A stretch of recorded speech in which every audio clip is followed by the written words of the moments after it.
And now one of the most respected investors in America is going to tell you about his secrets.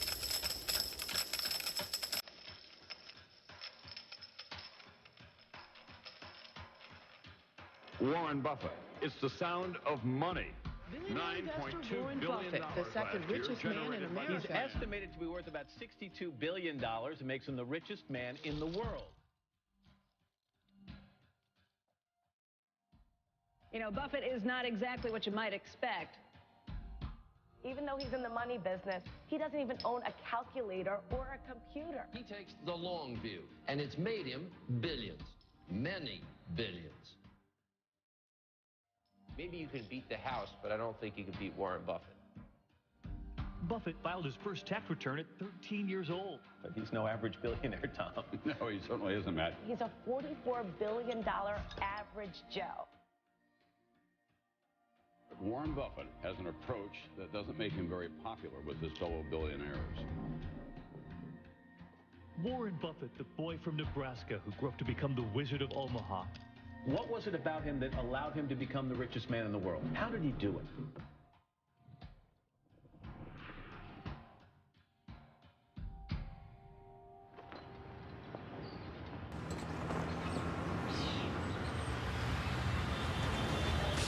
70 years ago, I was in high school, almost a third as long as the country has been around. And when I was in high school, I really only had two things on my mind: girls and cars. and I wasn't doing very well with girls, so we'll talk about cars. But let's just imagine that when we finish, I'm going to let each one of you pick out the car of your choice. Sounds good, doesn't it? Pick it out, any color, you name it. It'll be tied up with a bow, and it'll be at your house tomorrow. And you say, well, what's the catch? And the catch is that it's the only car you're going to get in your lifetime. Now, what are you going to do knowing that that's the only car you're ever going to have and you love that car? You're going to take care of it like you cannot believe. Now, what I'd like to suggest, you're not going to get only one car in your lifetime, but you're going to get one body and one mind, and that's all you're going to get.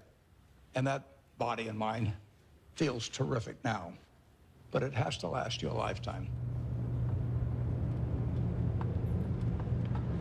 I'm on the way to the office. It's all of a 5-minute drive.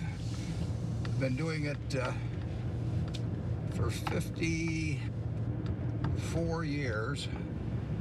One of the good things about this 5-minute drive is that on the way there's a McDonald's, so I'll pick up something.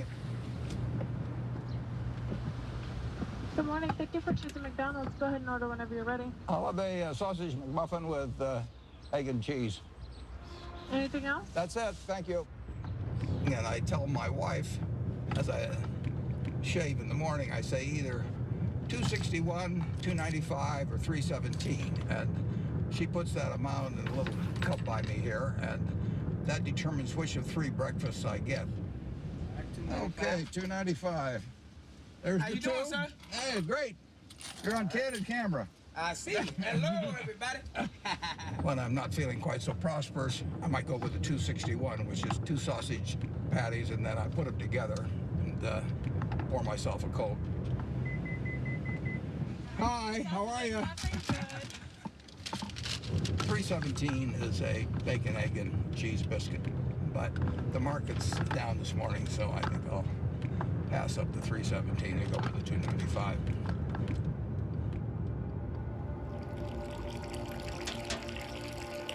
I like numbers. Started before I could remember. It just felt good working with numbers. I was always playing around with numbers in one way or another, and it was fun to have a bunch of guys over and have them betting on which marble would reach the drain first. I had a lot of energy as a kid. I was inquisitive, and I was the youngest one always in the class because I'd skip. I've always been competitive. I like to read more than most kids. I really like to read a lot. My Aunt Edie gave me a copy of the World Almanac, And that was heaven to me. And I can still tell you that the almost population was 214,006 in 1930.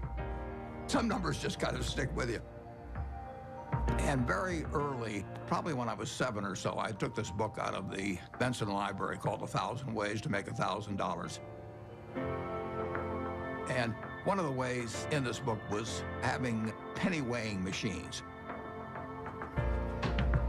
And I sat and calculated how much it would cost to buy the first weighing machine and then how long it would take for the profit for that one to buy another one. And I would sit there and create these compound interest tables to figure out how long it would take me to have a weighing machine for every person in the world. I had everybody in the country weighing themselves 10 times a day, and me just sitting there like John D. Rockefeller's weighing machines.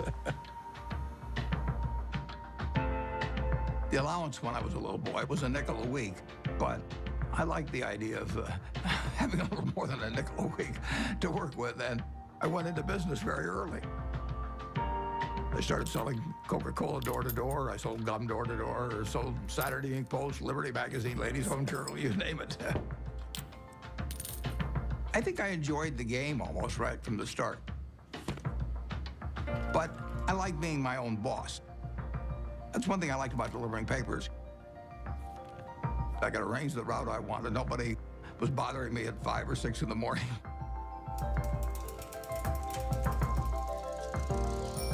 I was delivering 500 papers a day, and I made a penny a paper, but in terms of compounding, that penny turned into something else.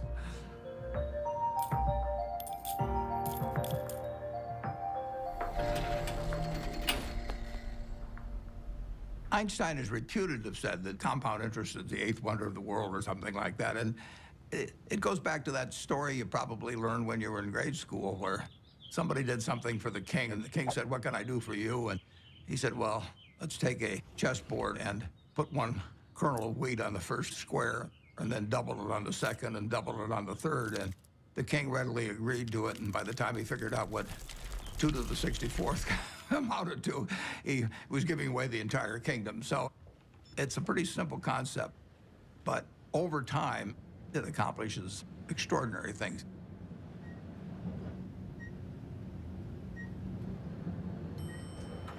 Berkshire is an amazing company. It's 4th largest company in the Fortune 500. He is the only person who has ever, from scratch, built a company that is in the top 10 of the Fortune 500.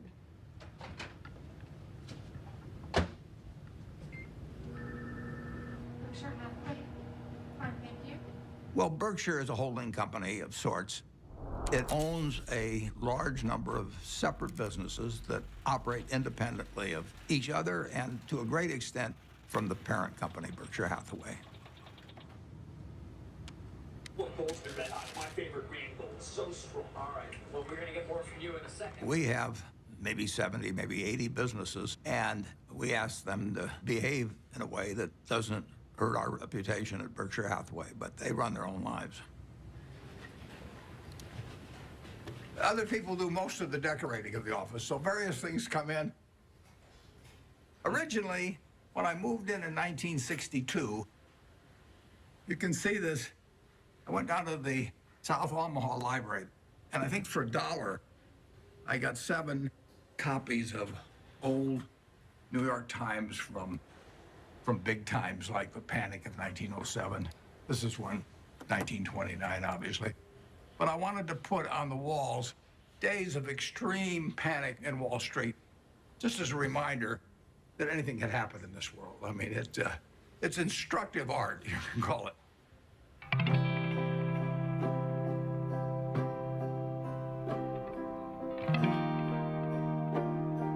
I was born in 1930 here in Omaha, Nebraska, during the stock market crash. Well, my dad lost his job in 1931, a year after I was born. He was a stock salesman, and he had what little savings he had in the bank, and so he started his own company. He worked right through the Depression.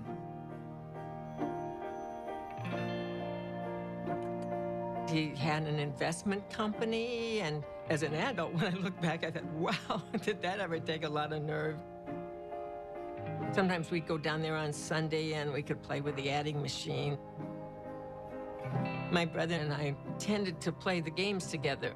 And I remember at one point, he said to me, I'm going to be a millionaire by the time I'm 30 or something like that.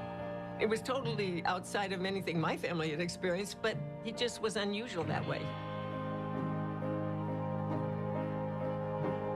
Well, I was the oldest, and then my brother, and then my sister. And my father would go to New York periodically to check on businesses and stocks and things like that. And he'd come back, he always had a costume for each of us, and Warren loved it. He was very good-natured. He was quiet. It was hard to tell he was a genius at that point. But, I mean, who was looking? The first books I read on investment were actually in my dad's office. Pretty soon I read all the books in the office and read some of them more than once. My dad had various nicknames for me. He'd call me Fireball sometimes because I'd start little businesses. He didn't care about money at all. He believed very much in having an inner scorecard and never worry about what other people are thinking about you. You know, just if you know why you're doing what you're doing, that's good enough. I admired everything about him to the extent that I was absorbing lessons from him without knowing it. And the idea that all lives have equal value is something that all three of his children felt since I can remember. My dad, at one point, ran for Congress when I was 12 or so. It was a very Republican household. And I campaigned for him, my sisters campaigned for him. The whole family did. My mother was very, very bright, and she was very gregarious. She was a good campaigner for my dad. She had a lot of ambition, and I think my brother Warren got a lot of his extreme competitiveness from my mother, actually. She was brilliant at math. You know, I guess they still had these things where you cranked them and things added up, and she could add it in her head faster than the machine could do it. She was absolutely amazing in that. She was very dutiful about taking care of the kids, but you didn't get the same feeling of love. It was there, but it didn't come out the same way as with my dad. In the nation, the only permanent way to prosperity is a balanced budget. Unless that goal is achieved, all post-war plans will collapse like Hitler's conquest. You have heard Congressman Howard L. H. Buffett, Republican member of the House of Representatives from Nebraska, speaking When I was about 12 or 13, we moved to Washington, my family, and I was mad. I was having fun in Omaha. I lost all my friends, and now I moved to a town where they were all strange. So I was very, very unhappy. At school, I just lost interest. I took pleasure in tormenting my teachers. At that time, for example, AT&T was the stock that all teachers owned for their retirement. And I decided that it would drive my teachers a little crazy if I went short the stock, because when you go short a stock, you're betting that it will go down. So I shorted 10 shares of AT&T and then brought the confirmation to school and showed these teachers that I was shorting the stock. They found me a big pain in the neck, but they did think I knew a lot about stocks. And then at home, my mother would have terrific headaches. And you didn't want to be around her when she was having the headaches. And she would lash out more. She would never do it in public. Well, I think we were terrified of her. When I'd wake up in the morning, I'd listen to hear her voice. I could tell by her voice it was going to be a terrible day or not. When she got difficult, the three children felt it. When I was at the low point, sort of, I decided that I would run away. So I talked two other guys into running away with me. We went out and we started hitchhiking. And then we got picked up by the highway patrol, and that scared the hell out of us. It's very interesting. My dad never really gave me help about doing this, but he finally said, you know, he said, you can do better than this. And just saying that, I mean, I felt I was letting him down, basically. So in all ways, He was teaching me. He never taught by telling me things. He just taught by example. He had unlimited confidence in me, even when I screwed up. And that takes you a long, long way. The best gift I was ever given was to have the father that I had when I was born.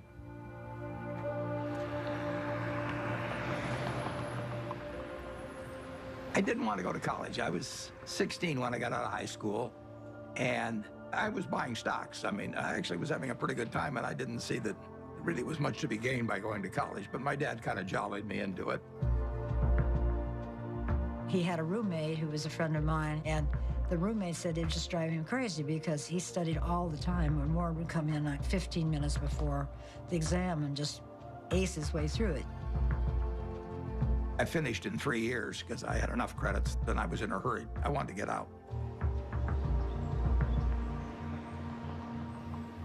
When I got out of the University of Nebraska, I applied to Harvard Business School. They told me I was to get interviewed in a place near Chicago. I got there, and he interviewed me for about 10 minutes. And he said, forget it. You're not going to Harvard. And so now I'm thinking, what do I tell my dad? You know, this is terrible. And it turned out to be the best thing ever happened to me. Later that summer, I was looking through a catalog. And in the catalog, it had these names of people that were teaching. And one was Graham and another was Dodd. I had read this book by the two of them. So I wrote him a letter in mid-August. And I said, dear Professor Dodd, I said, I thought you guys were dead. But now that I found out that you're alive and teaching at Columbia, I would really like to come. And he admitted me. So, you know, that it just shows you never can tell.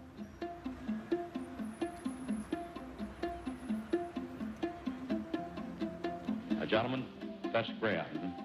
Ben was this incredible teacher. I mean, he was a natural, and he drew us all in.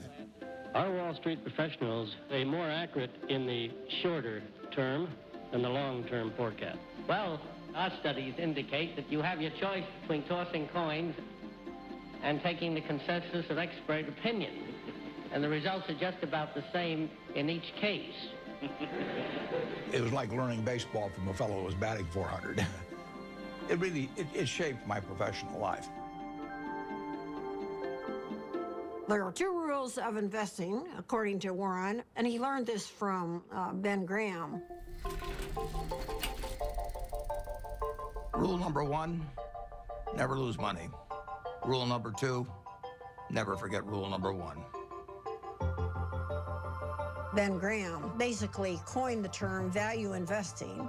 He believed in careful scrutiny of a company's financial statements, and that if you bought value, it would eventually prove out.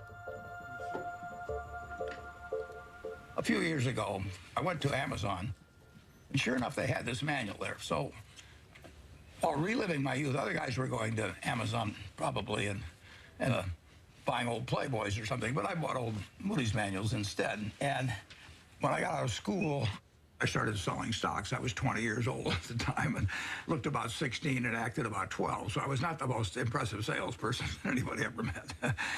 But what I would do was I went through page by page looking for possibly undervalued stocks.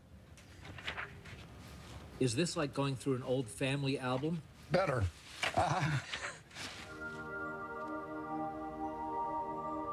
When I got out of business school at Columbia, I developed pretty decent skills in terms of business, but I hadn't really come to terms with the world exactly. What were you like around girls back then? Bad. I was sort of out of the swing of things there for a while. I went to my 60th reunion. There's a girl there. I took her out one time to the Uptown Theater in Washington, and I asked her whether she remembered what movie we saw, and she said, no, I don't remember that. And then she said, but I do remember one thing. And like an idiot, I said, what was that? And she said, well, you picked me up in a hearse. And it was true that I owned a half interest in a hearse when I was in high school, which was not the smoothest thing, or coolest, as I would say now, the thing that you could do on a date. There were two turning points in my life. Once when I came out of the womb, and once when I met Susie, basically. She was the girl, yeah. But it took her a little longer to figure out I was the boy. I was going to be his youngest sister's roommate at Northwestern. So I walked into their house, and he was sitting in this chair, and he made some sarcastic quip. So I made one back. I thought, who is this jerk? And that's how we met, yes. Listen, Warren is smarter than you even know. His brain is going all the time. And my dad said to me, now you have to understand about him. You're not going to have discussions with him like you would most normal people. But he has a heart of gold. He was just totally enamored of her, and why not? And she of him. She'd sit on his lap all the time, and he'd stroke her hair. It was softening him. Susie was really kind, considerate, and she was the balancing force. I just got very, very, very lucky. But I was a lopsided person, and it took a while, but she just stood there with a little watering can and just nourished me along and changed me. Somebody once said that the chains of habit are too light to be felt until they're too heavy to be broken. I had been terrified of public speaking. I couldn't do it. I'd throw up. And I knew if I didn't cure it then, I'd never cure it. And so I saw an ad in the paper for the Dale Carnegie course, which worked on developing your ability to speak in public. And I went down there. Be sincere. A good smile has the same effect as a puppy's tail. When a puppy wags... They made us do all these crazy things to get out of ourselves, and so we stood on tables and did all kinds of things.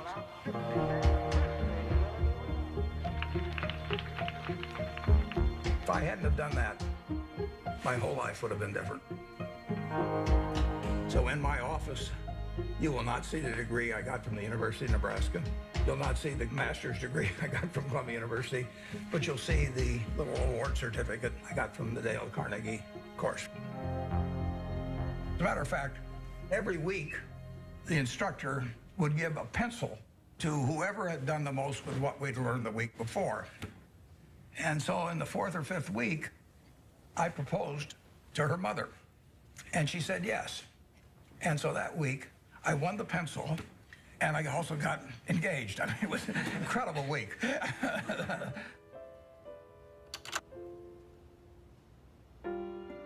wedding day was kind of interesting because I couldn't see anything without my glasses, and I was so nervous that I just decided I'd take off my glasses and I wouldn't be able to see all those people out there.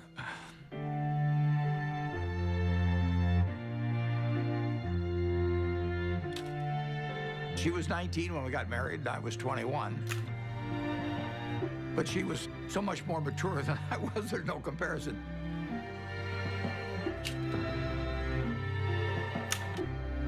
She was a better person than I was.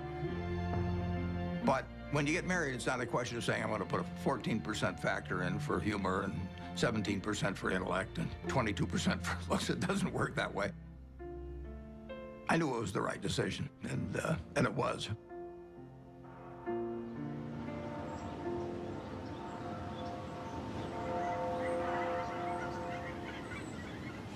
You could live anywhere in the world. Why do you choose Omaha, Nebraska? Yeah, I love it. I was born about a mile from here, and I've never had a bad experience in Omaha.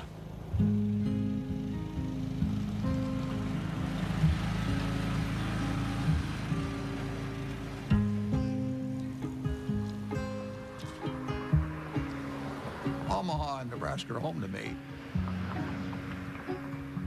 Everything about it seems like home. It's a pace, it's relationships. There's a lot of continuity, there's a lot of community, there's a lot of friendship. It's a very solid place and friendly place in which to grow up and in which to conduct a business.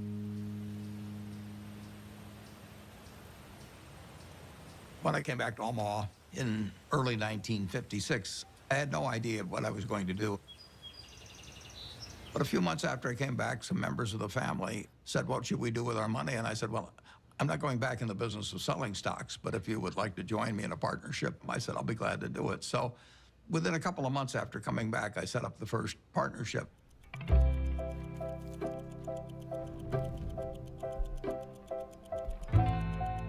I wrote all the checks individually. I filed 11 income tax returns. I took delivery on stocks for all the different companies. I was a one-man band there for 6 years.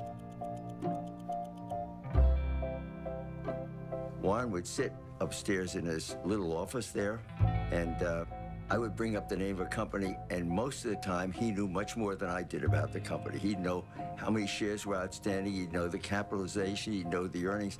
It was absolutely incredible. I mean, when Warren said something, it meant a heck of a lot. And I think all of us paid a lot of attention to Warren when he took a definite stand on something. When I first met Warren back in 1959, I recognized immediately that he was a very intelligent person. For the last 4 or 5 years, the stock market has been booming along and presumably forecasting better business, which has really not materialized. So maybe the stock market is really correcting a previous incorrect forecast this time rather than making a new correct one. He made a lot of money buying thinly traded securities that were incredibly cheap statistically.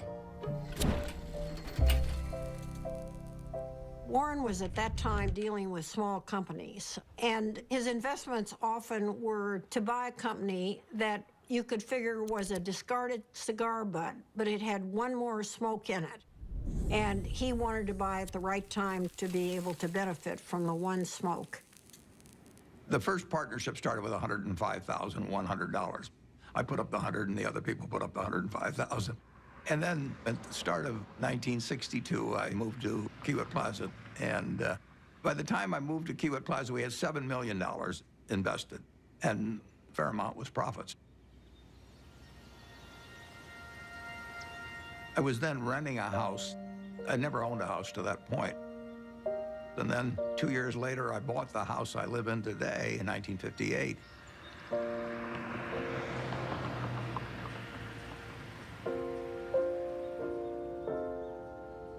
We had 3 children, Susie and I. And we had them young, incidentally, which was, I think, a very good thing.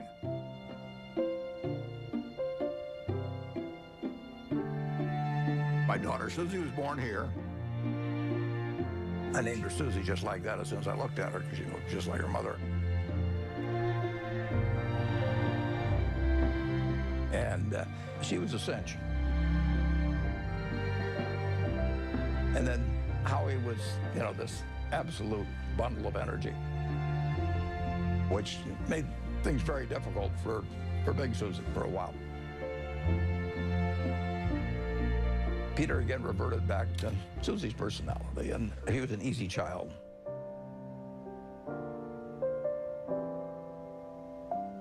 Well, you know, I would describe my childhood as normal, but who knows what normal is. People often think, you know, well, Warren Buffett was this famous rich guy. He was not famous and he wasn't rich when we were growing up. What I saw first and foremost, day in and day out, was consistency. Every day we'd hear the garage door close in the house, and then like clockwork, my dad would come in the door, I'm home, and we'd all eat dinner together, which I think surprises a lot of people. My dad used to rock me to sleep at night and sing Over the Rainbow. So I have this insanely sentimental attachment to that song. I've always had a really close relationship with him.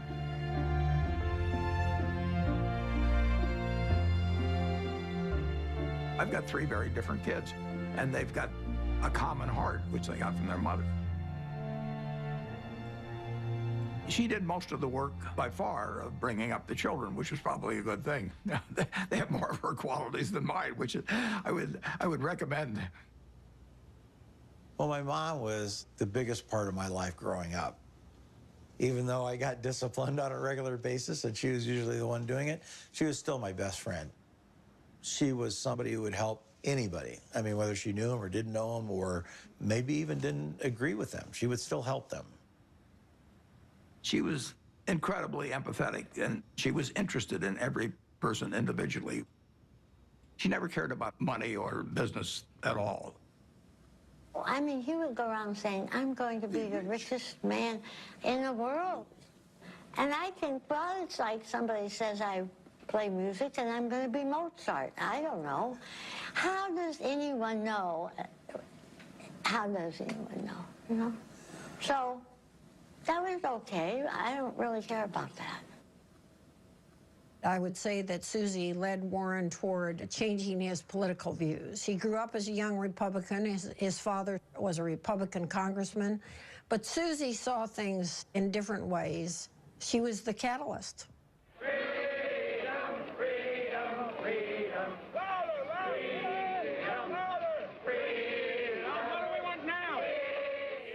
When the children were growing up, I was very involved in civil rights. I was immersed in it, and I think that's what made Warren a Democrat. He would go with me to hear speakers. I remember that speech that Martin Luther King gave. That was one of the most inspiring speeches I've ever heard. I come to say to you this afternoon, Took me right out of my seat. My wife was with me, and we both had the same experience. It was interesting. In that speech, he talked about truth forever on the scaffold, wrong forever on the throne, but that scaffold sways the future. Well, he was going to be dead in 6 months, but that scaffold did sway the future. My wife was more active than I was, but I was 100% with her mentally. I was just working a little more on my own investments. But it did make a difference what we were going to do with the money after we made it. I thought I would pile it up over the years, then she would unpile it in terms of running one very large foundation. And I was particularly good at compounding money, and therefore society would benefit by waiting. I was genetically blessed with a certain wiring that's very useful in a highly developed market system where there's lots of chips on the table, and I happen to be good at that game. Ted Williams wrote a book called The Science of Hitting, and in it he had a picture of himself at bat and the strike zone broken into, I think, 77 squares. And he said if he waited for the pitch that was really in his sweet spot, he would bat 400, and if he had to swing at something on the lower corner, he would probably bat 235. And in investing, I'm in a no-called strike business, which is the best business you can be in. I can look at 1,000 different companies, and I don't have to be right on every one of them or even 50 of them. So I can pick the ball I want to hit. And the trick in investing is just to sit there and watch pitch after pitch go by and wait for the one right in your sweet spot. And if people are yelling, swing you bum, ignore them. There's a temptation for people to act far too frequently in stocks simply because they're so liquid. Over the years, you develop a lot of filters. And I do know what I call my circle of competence. So I stay within that circle, and I don't worry about things that are outside that circle. Defining what your game is, where you're going to have an edge, is enormously important.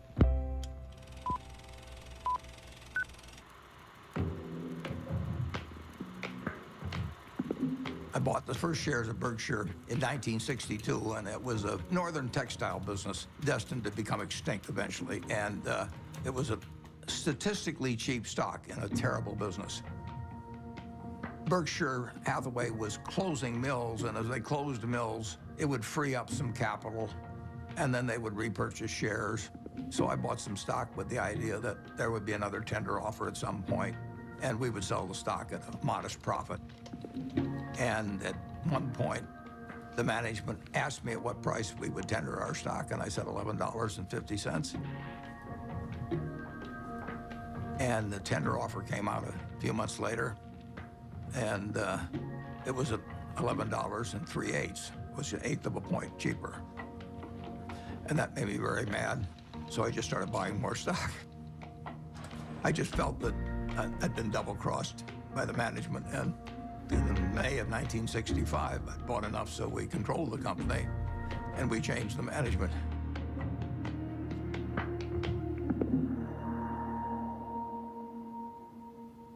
That was a pretty silly way to behave, as Warren has recounted in retrospect. One of the reasons Warren's successful is he's brutal in appraising his own past. He wants to identify misthinkings and avoid them in the future. But it was an accident that he chose Berkshire Hathaway. If the chairman hadn't tried to cheat him out of an eighth, there wouldn't have been any Buffett-Berkshire Hathaway history. If you're emotional about investment, you're not going to do well. You may have all these feelings about the stock has no feelings about you. Looking back, it's interesting, that tender offer, I didn't realize it, but it happened about 5 days after my dad had died, and whether that had affected me or not, I don't know. Do you remember your last conversation with your father? Yeah, but I don't want to talk about it.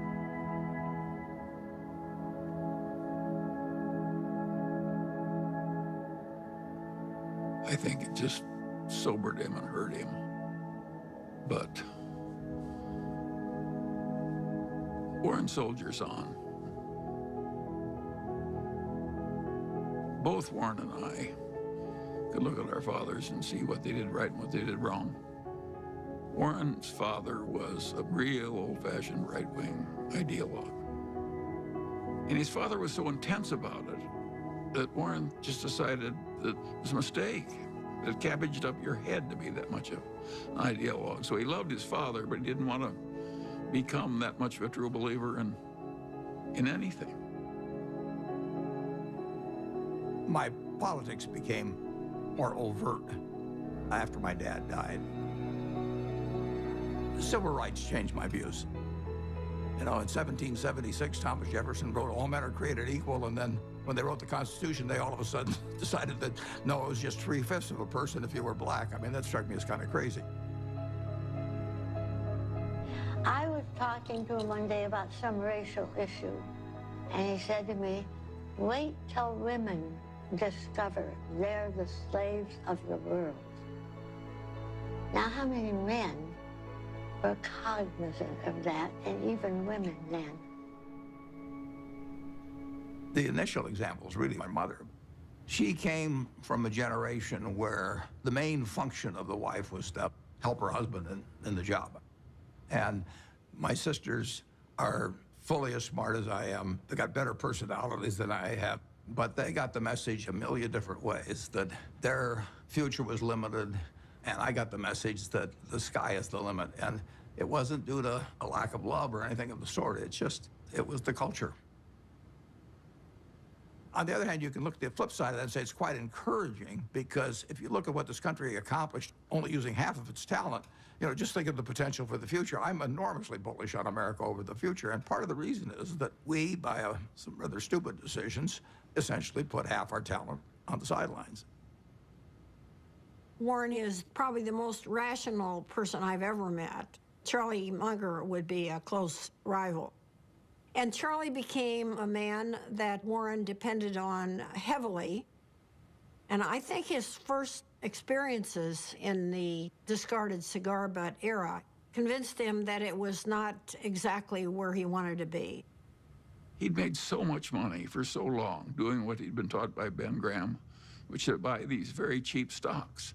And if they were cheap enough, he didn't care if it was a lousy company and a lousy management. He knew he was going to make money anyway just because of the cheapness. Charlie Munger has had a big impact on me in moving me toward looking for wonderful companies at fair prices rather than fair companies at wonderful prices. And that was enormously important because it enabled Berkshire to scale up in a way that would have been impossible to do otherwise. Yep. What are the key indicators you look for within companies before making an investment? Well, I look for something that does give them a moat around it. We have a company called See's Candy out on the West Coast. See's Candy is boxed chocolates. If you give a box of See's chocolates to your girlfriend on the first date and she kisses you, we own you. You know, I mean, we can raise the price tomorrow and you'll buy the same box. You're not going to fool around with success. So the key there is the response. You do not want to go home on Valentine's Day and say to your wife or your sweetheart, preferably they're the same person, you don't say, here, honey, I took the low bid. It doesn't work. Price is, to a degree, is immaterial. If you've got an economic castle, people are going to come and want to take that castle away from you. And you better have a strong moat. You better have a knight in the castle that knows what he's doing. You're not buying an asset. You're buying a name. You're buying a brand. You're buying a real franchise here. And Charlie was more responsible for that than anybody. We were mental partners right from the moment we met.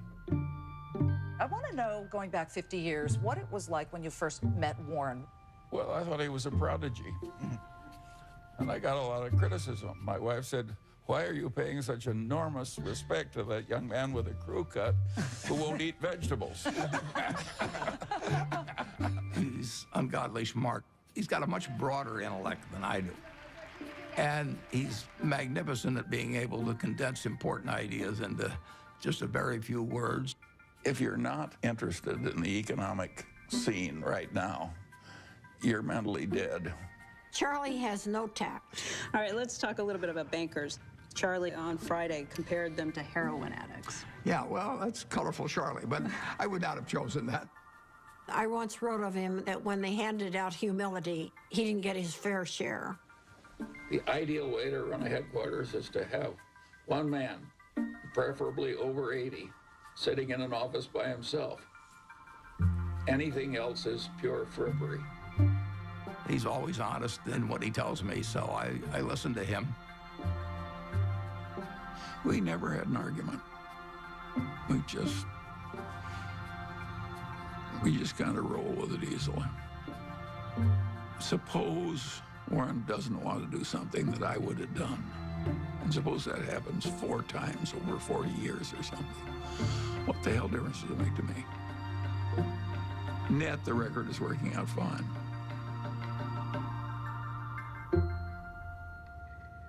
Both of us know that we've done better by having ethics.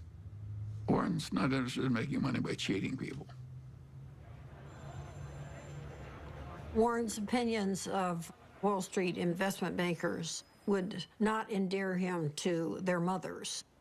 He feels that they're, for the most part, not out for their clients. They're out for their own business interests. In the late 1960s, there were just a flood of accounting shenanigans and mergers built upon false accounting and misleading people. It was a time when a lot of charlatans were prevailing in Wall Street and were being applauded by Wall Street. And I understood what the game was about, but I didn't want to play in it. So I closed down the partnership at the end of 1969, and I took on the title of chairman for Berkshire Hathaway. Well, I think the modern Berkshire is pretty much all a reflection of Warren. I have constructed a business that fits me. It's kind of crazy to spend your life painting if you're painting a subject you don't want to look at.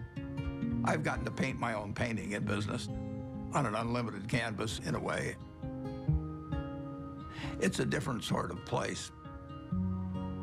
I work with a great group of people that make my life very easy and that take good care of me. We have 25 people in the office, and if you go back, it's the exact same 25, the exact same ones. We don't have any committees at Berkshire. We don't have a public relations department. We don't have investor relations. We don't have a general counsel. We don't have a human relations department. We just don't go for anything that people do just as a matter of form. It's exactly the life I like. And it's not work to me. It's just a form of play, basically.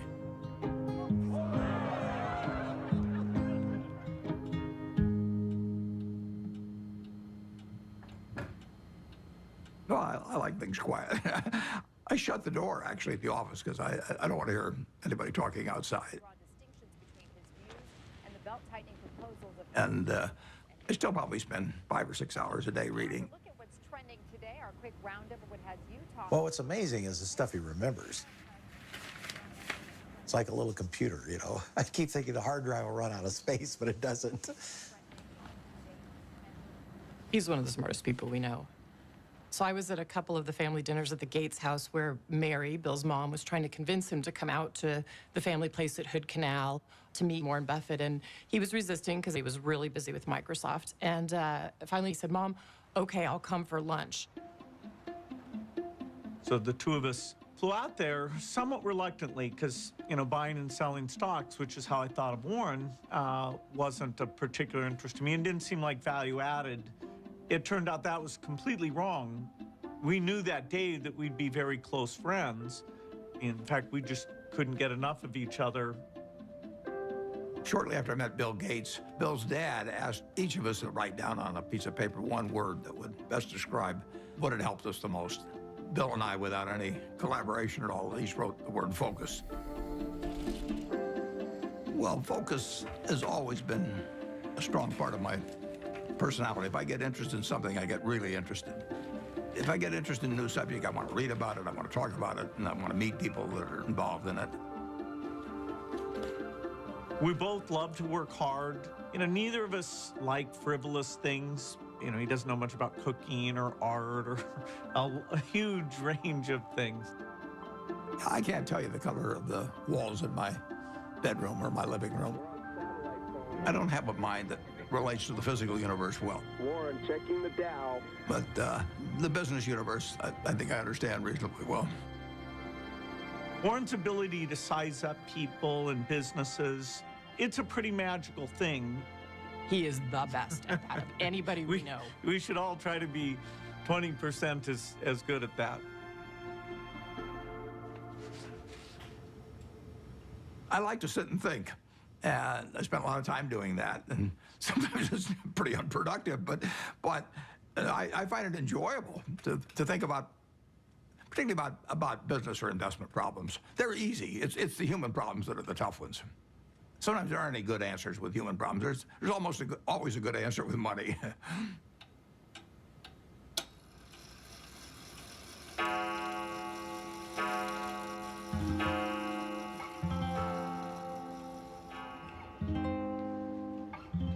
He was sort of a genius. I think sometimes geniuses are by default lonely and isolated. He was not really well adjusted. He was just this funny, humorous guy who maybe had a moat around him because he was afraid and he didn't know anyone that he wanted to let in. And to this day, I don't know, well, nobody knows him like I do, and probably any wife would say that. But,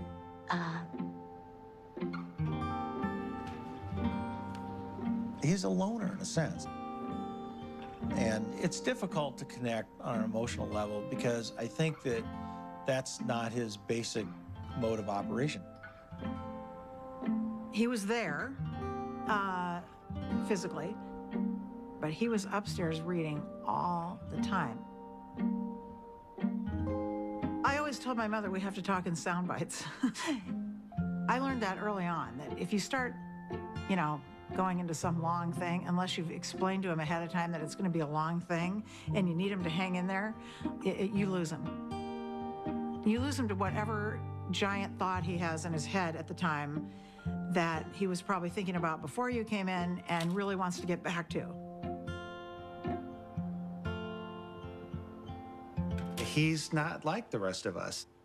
I don't think my dad ever took anybody for granted, but you are a little bit blind, I think, sometimes to what other people might be doing behind the scenes. And my dad's gotten a little bit of a pass. Warren can't find the light switch, and it's probably my fault. One time, years ago, when the kids were little, I was feeling really sick. I had the flu, so I lay down on the bed, and I said to Warren, will you get me a pan or something from the kitchen. I may not get to the bathroom. I feel so sick. He said, okay. So he travels down to the kitchen, and I hear this bang, biff, boom, bang. And he comes up, and he brings me a colander, and I looked at it, and I said, look, honey, this has holes in it. Oh, okay. So he ran down, all this banging, he comes up, and he puts the colander on a cookie sheet.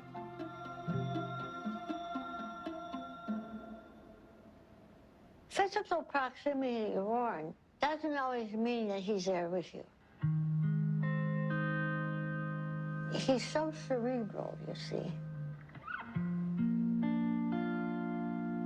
And that's why I learned to have my own life. We were two parallel lines, but very connected when he was open to connecting. I did make a joke at one point. I said, we could make a tape of Mom yelling, bye, Warren, I'll be back later, and then have the door slam, and you would just think she was here.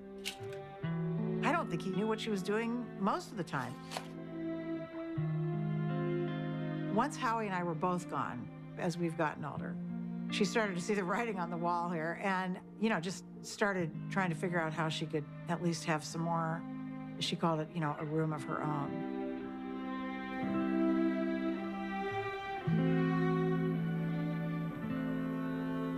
The worst mistakes involve not understanding other people as well as you might.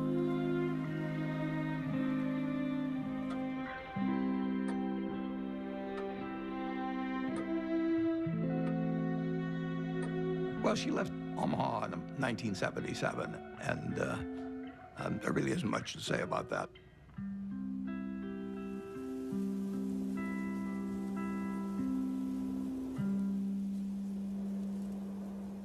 It was devastating for him.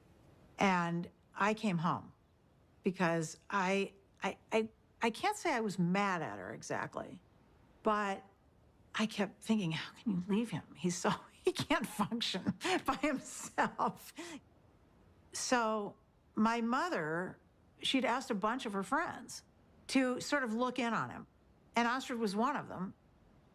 So I called Ostrid. I said, Ostrid, will you take one, make him some soup, go over there and look after him because he's not going to make it. And it took him a while to figure it out, but he figured it out. I said, I'm not leaving you because I'll be wherever you want me when you want me.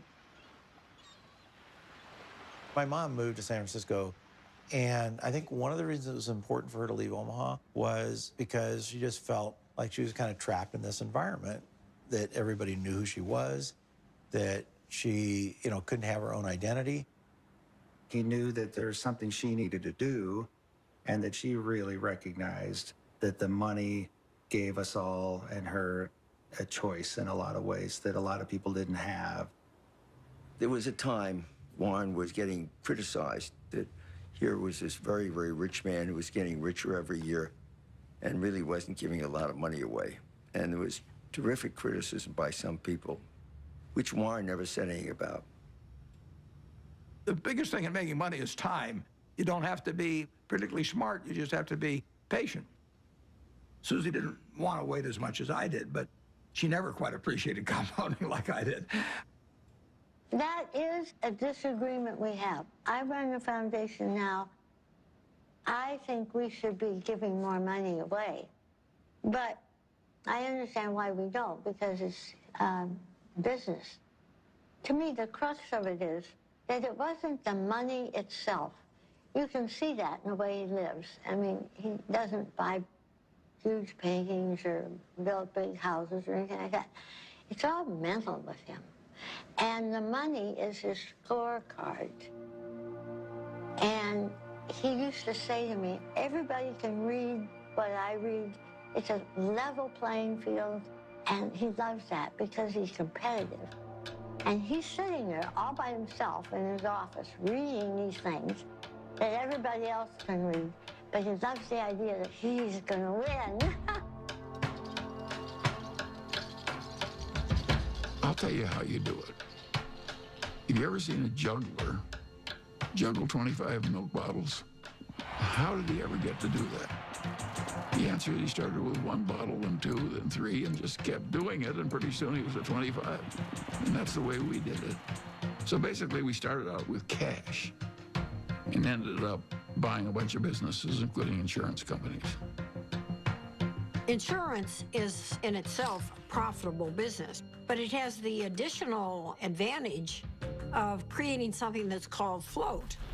And float is the money that hangs around Berkshire while a claim is waiting to be paid. And Warren turned out to have an extraordinary ability to use the money thrown off by the float to buy companies that fed the growth of Berkshire.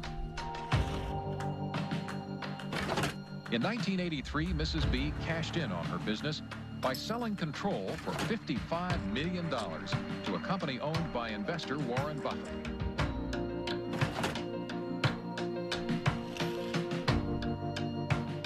Warren was quite an expert about newspapers. He got interested in the Post because he recognized it as a greatly undervalued company. He had to write me a letter. Dear Mrs. Graham, I've just bought 5% of your company, and I mean you no harm. And I think it's a great company. I know it's Graham owned and Graham run, and that's fine with me. And I thought, whoa, this guy's really terrific. He used to come to board meetings with about 20 annual reports, and he would take me through these annual reports. I mean, it was like going to business school with Warren Buffett. Kay Graham did introduce Warren to the world of Washington, entirely different group than he had ever dealt with before. It was clear that working with Kay gave him a different kind of confidence, and he was the star. Everyone wants to hear what Warren Buffett has to say. The Oracle of Omaha, building his image and having some fun. Berkshire shares have increased more than 2,000% in value. One of the largest market capitalizations in the world, and it could grow a lot larger since Warren Buffett shows no sign of slowing down. So how did he do it? By investing in what he knows and understands. Good old-fashioned American brands like Coca-Cola, Fruit of the Loom, and Dairy Queen. What inspired you? This inspired me. Find what you like. Is that what Yeah, absolutely. Today, the Coca-Cola Company will sell almost 2 billion 8-ounce servings of one form or another of Coca-Cola products. Now, if you get an extra penny a day, a penny a serving, that's $20 million a day. That's $7.3 billion a year from 1 penny more.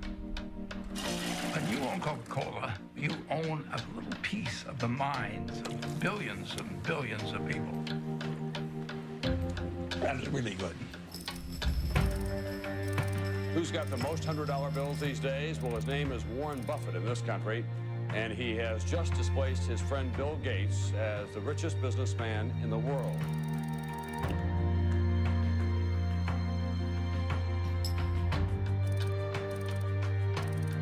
And the purpose of Wednesday's meeting was to discuss Buffett's company, Berkshire Hathaway's plan to purchase railroad giant Burlington Northern. Valued at $26 billion, this would be Buffett's largest acquisition ever. He's created Berkshire from virtually nothing into hundreds of billions of dollars of market cap. Nobody else has a record like that.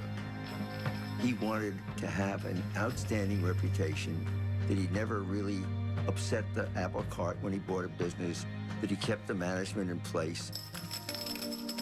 He was establishing a reputation that paid off later in life. It's been building and building ever since I've known him. It takes 20 years to build a reputation, and it takes 5 minutes to lose it.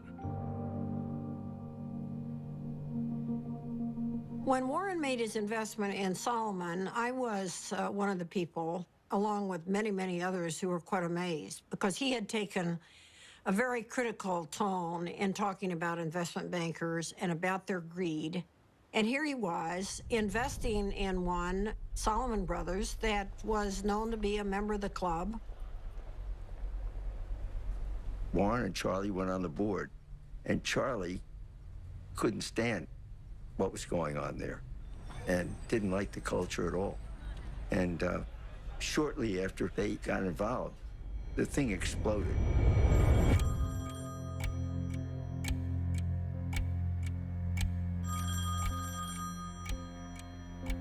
In 1991, on a terrible day in August, I got a call, and the two top officers of Solomon were on the other end, and they said that we had a problem. This is NBC Nightly News. Good evening. It is the kind of scandal that rocks Wall Street and raises questions about the integrity of our financial institutions. With the giant securities firm of Solomon Brothers under investigation for improper trading of Treasury bonds. Solomon admitted it exceeded the limit of trading in government bonds, once by buying bonds in the name of a customer who didn't even know about the deal. Solomon Brothers is under investigation by the Treasury Department, the Federal Reserve, the SEC, and the Justice Department. But more important than the fate of the firm itself is the impact their actions could have on the public trust and on the credibility of the American market worldwide. The company owed $150 billion. It owed more money than any other private company in the United States at the time. And that night, I met with the man that ran the Federal Reserve of New York, who was the sheriff, in effect. And I said, I've never really owed very much money before. I said, I've got a little mortgage on a house, but $150 billion is a little staggering. And I was hoping he would say, well, don't worry, Warren, we'll give you a few weeks to breathe. And he said to me, prepare for any eventuality.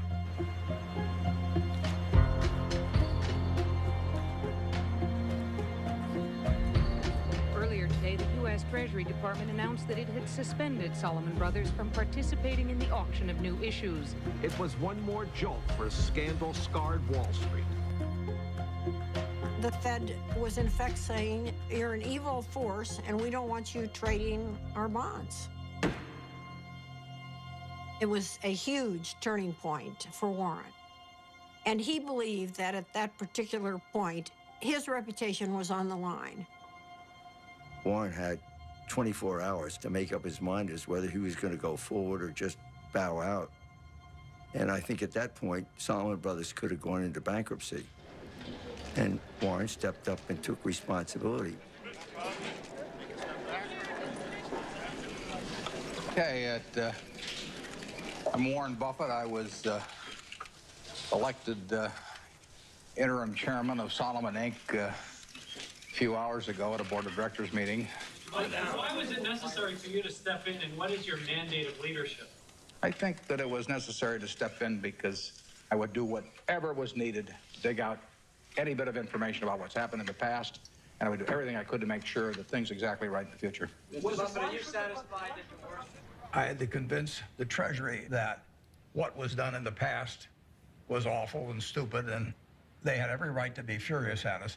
But this firm employed 8,000 people, and it was going to go out of business unless they let us continue, basically. Warren believed that there was a too big to fail scenario. The term was not used then, but he believed that Solomon was too big to fail. And if Solomon went down, it would take other important parts of Wall Street with it. We had this death knell from the Treasury, so I called the Treasury. Nick Brady was the secretary. I'm pleading for my life, and I'm sure my voice was cracking and everything else. I said, Nick, this is the most important day of my life. And that I really did feel that it was going to be a colossal disaster. He wasn't sure I was right at all. In fact, he probably thought I was wrong, but he knew that I felt what I was saying. So the Treasury modified its order, and in effect, of course, it was quite an endorsement. It was huge.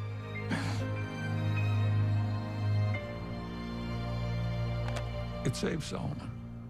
Nick Brady went with Warren because he trusted him. It shows how having a good reputation is really helpful in life. I thank you for the opportunity to appear before this subcommittee. I would like to start by apologizing for the acts that have brought us here. The nation has a right to expect its rules and laws to be obeyed. But I also have asked every Solomon employee to be his or her own compliance officer. After they first obey all rules, I then want employees to ask themselves whether they are willing to have any contemplated act appear the next day on the front page of their local paper, to be read by their spouses, children, and friends. If they follow this test, they need not fear my other message to them. Lose money for the firm, and I will be understanding. Lose a shred of reputation for the firm, and I will be ruthless. I welcome your questions.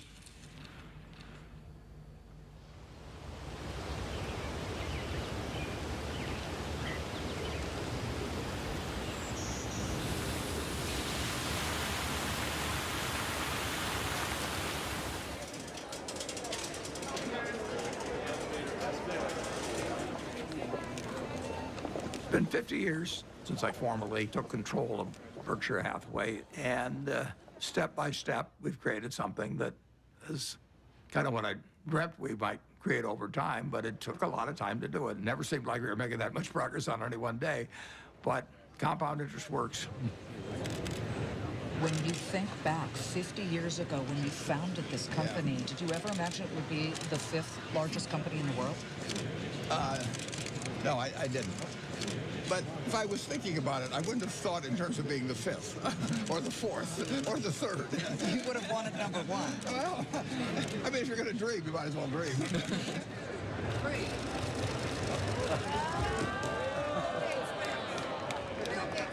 Well, a Berkshire Hathaway shareholders meeting is partly a fun festival. It's sort of a Mardi Gras for people that come every year. It's a chance for us to have a lot of fun and meet the people that have entrusted us with their money. Well, we used to have just 30 people in a cafeteria, and now we have this huge public spectacle. Celebration is part of making a group of people work well together. It's a celebration. We are glad you're here at our meeting. Be sure to check out our wares. We'll sell you C's candy and dilly bars and insurance for all of your cars, for it's buy all you see at the Berkshire Show.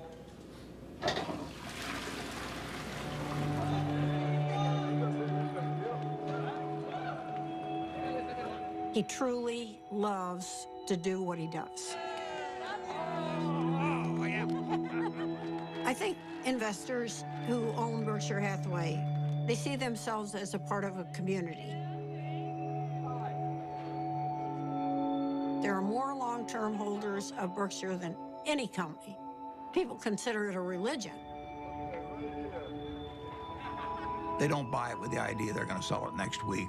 I think most of them buy it with the intent of holding it for their lifetime, just like they'd buy a farm or buy an apartment house. At Berkshire, everybody gets the same information from the comprehensive annual report. We don't meet with the analysts. I'm not interested in what an analyst thinks about Berkshire. I'm interested in what the owners of Berkshire think about Berkshire. He came out of a private partnership where people he knew were trusting him.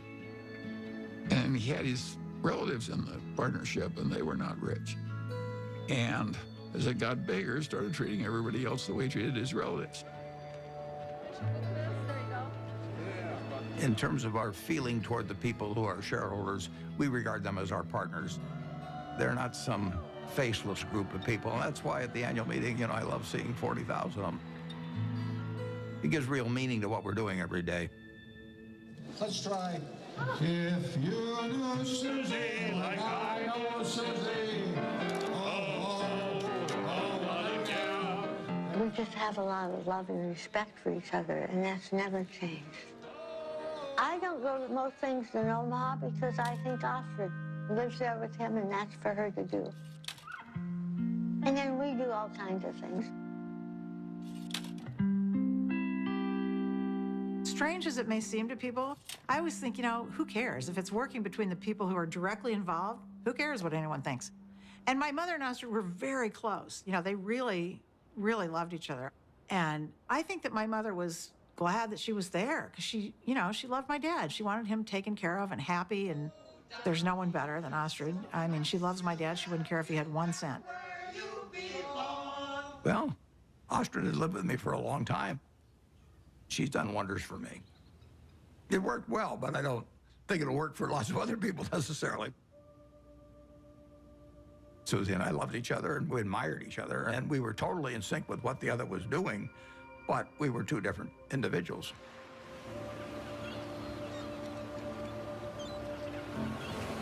The first time Warren came out to San Francisco, we took a walk and he looked around, and he's not very visual. He was looking around and he said, this is your city.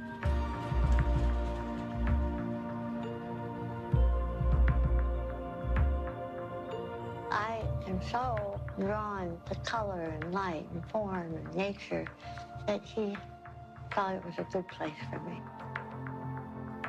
Over the years, I've developed a better understanding of human nature. I can learn a lot about investments out of a book, but I don't think you can learn as much about human beings.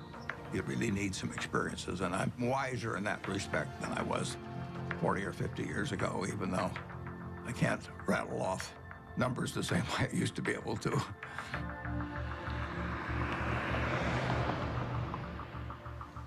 Well, I think that what we do reflects who we are. And that's true for everybody in this room. And if you do the work I do, you meet the best human beings in the world. People who've made a choice not to make money, but to serve other human beings. I think it's the best kind of life anyone could have.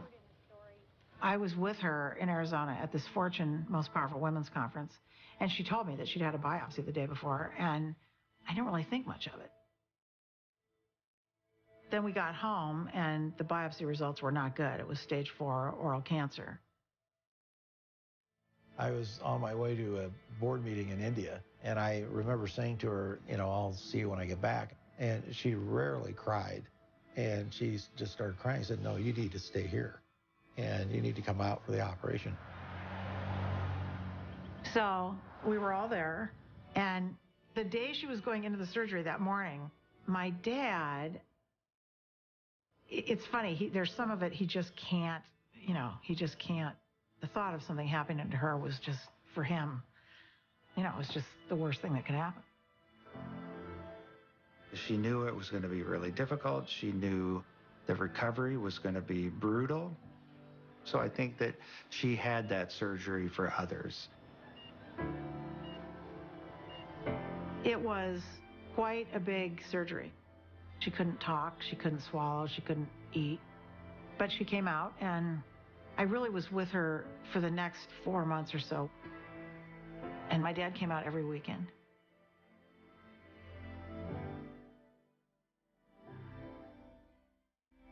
And in a few months, she was doing better.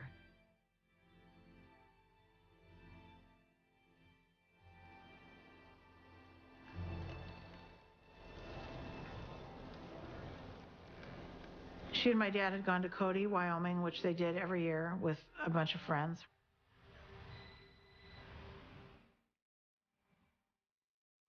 And my dad called, this was, 8 o'clock at night or something. And he said, something happened to Mom. I'm in an ambulance. You need to come. I actually thought something had happened to my dad. I don't know why I thought that, but I guess I thought, my mom had this recovery, it was successful, and why would anything happen to her?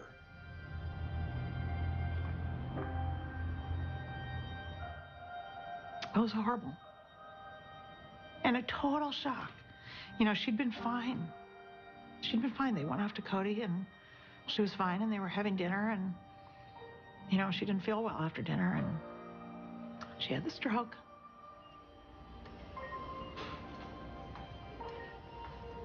We went into the hospital room, and my dad was sitting there. He'd been sitting there all night, holding her hand.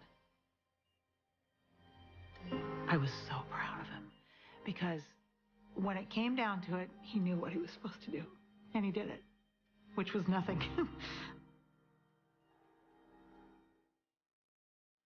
So my dad went to sleep, And I sat with her, and I just kept putting my hand on her heart to see if she was breathing. And at one point, I didn't feel anything. So I went out and I got the nurse. And I said, can you come in here? And she said, no, she's gone. So I have to say one of the worst moments of my life was waking my dad up to tell him that.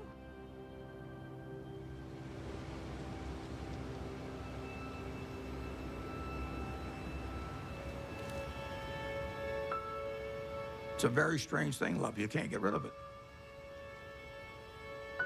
If you try to give it out, you get more back. If you try to hang on to it, you lose it.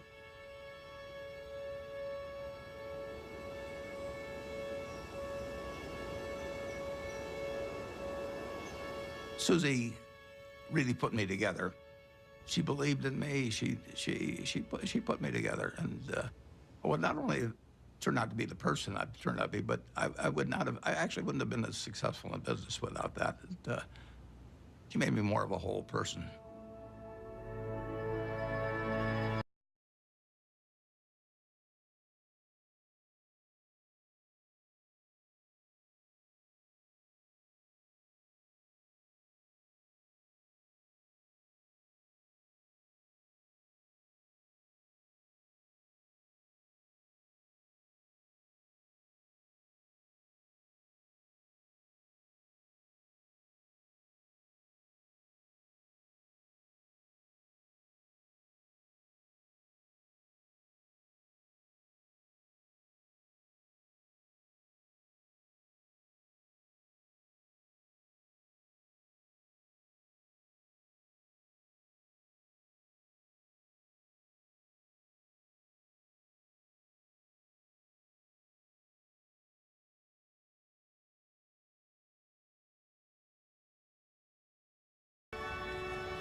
Welcome. I'm Patty Stonecipher, the CEO of the Bill and Melinda Gates Foundation. And we appreciate you coming today, especially since I sent a very vague and very late notice to ask you to come to a conversation with Bill and Melinda on the future of philanthropy. So let's get on with it. I have the pleasure of introducing a good man whose great decision is going to change the world, Warren Buffett.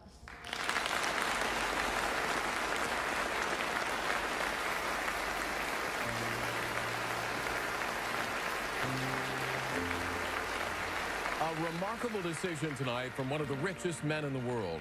Mega billionaire Warren Buffett says he is giving away most of his fortune to charity. Buffett has pledged to give away the bulk of his fortune to the Bill and Melinda Gates Foundation and giving more than 15% of his money to foundations started by his 3 children and his late wife, Susan.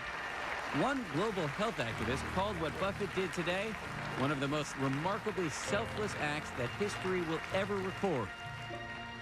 That's a better hand than I get at a Berkshire Hathaway meeting. I'd like to thank you for coming. It's a great day for me. It's a great day for my family. My wife, Susie, and I had planned that whatever I made would go back to society. And originally, I thought she would outlive me and that she'd make the big decision on it. But since her death, I had to rethink the best way to get the money into society and have it used in the most effective way. And I had a solution staring me in the face. It was completely out of the blue. I mean, amazing. The largest single gift ever given was what he gave away that day. I'd like to ask the people representing those various foundations to come out. First 3 letters are easy to sign. I just signed Dad.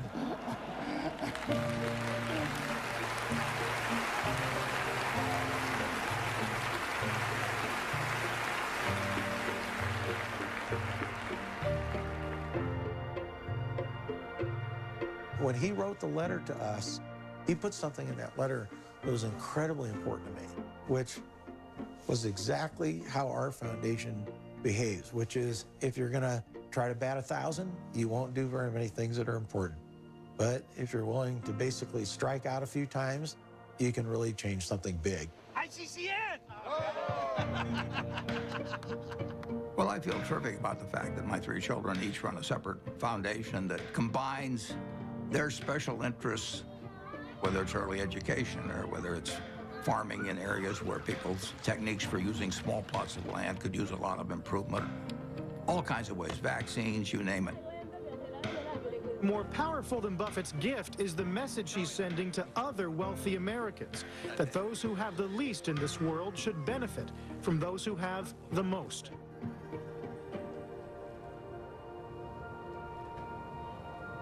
In my entire lifetime, everything that I've spent will be quite a bit less than 1% of everything I make. The other 99% plus will go to others because it has no utility to me. So it's silly for me to not transfer that utility to people who can use it. It's doing me no good.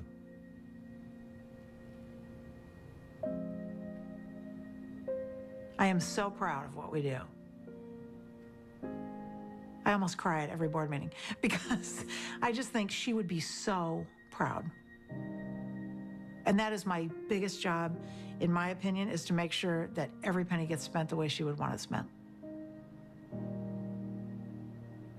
Whoever you are in this life, you don't want to think you wasted a lot of your energy and love and time on something useless. I always thought I'd marry a minister, or a doctor, or somebody out doing some valuable service to human beings. And the fact that I married somebody who makes just piles of money is really the antithesis of what I ever thought. But I know what he is, and he is, there's no finer human being than who he is.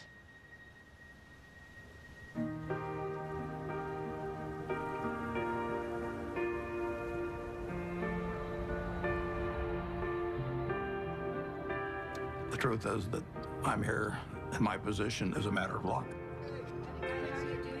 Hey, Grandpa. When I was born in 1930, the odds were probably 40 to 1 against me being born in the United States. I did win the ovarian lottery on that first day, and on top of that, I was male. Put that down as another 50-50 shot, and now the odds are 80 to 1 against being born a male in the United States. And it was enormously important in my whole life.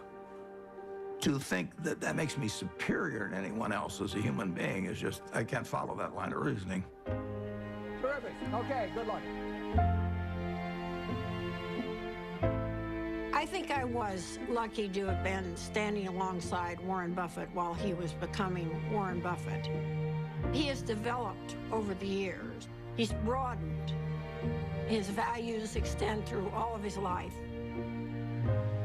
He wants to lead a life that he and his father, if his father was still living, would say was a good one. I think he's going to end up in the history books 100 years from now. I'm not sure what role he's going to be assigned. Will he be famous for what he did as an investor or as a philanthropist? But Warren said that his ambition in life is to be a teacher. The world is a great movie to watch, but you don't want to sleepwalk through life. The important thing to do is to look for the job you would take if you didn't need a job. And life is wonderful then. I mean, you know, you jump out of bed in the morning because you're really looking forward to the day. I have, for over 60 years, been able to tap dance to work just because I'm doing what I love doing. And I just feel very, very lucky. Okay, class dismissed.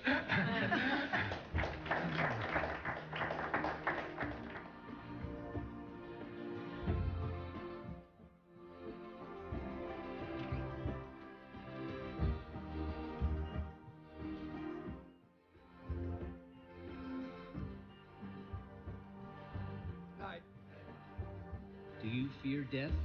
No, I don't. I've had a terrific life. I feel, you know, it's going to happen. And I have no idea what happens after it. I'm an agnostic, so it may be terribly interesting. It may not be interesting at all. We'll find out. But physically, I'm pretty well depreciated. I'm getting down to salvage value.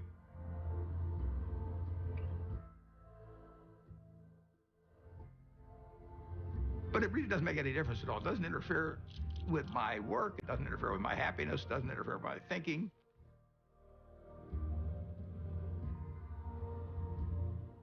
I don't feel any diminution in my enjoyment of life or enthusiasm for life at all. In fact, in a sense, the game that I'm in gets more interesting all the time. It's a competitive game, it's a big game, and I enjoyed the game a lot.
There's a land that I heard of once in a lullaby.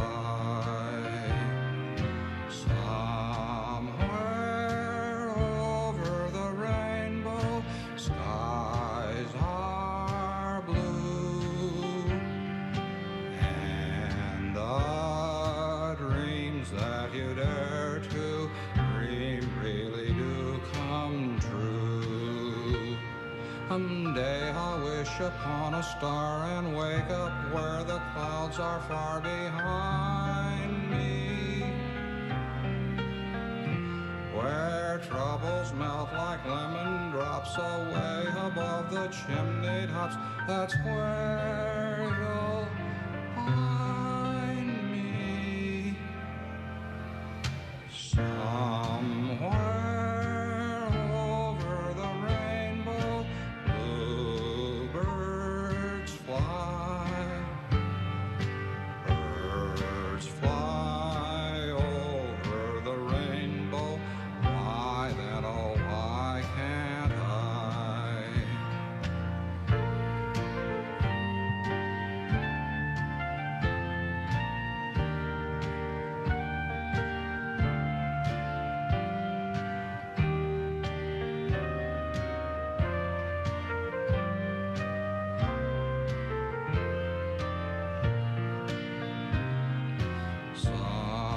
Somewhere over the rainbow, bluebirds fly.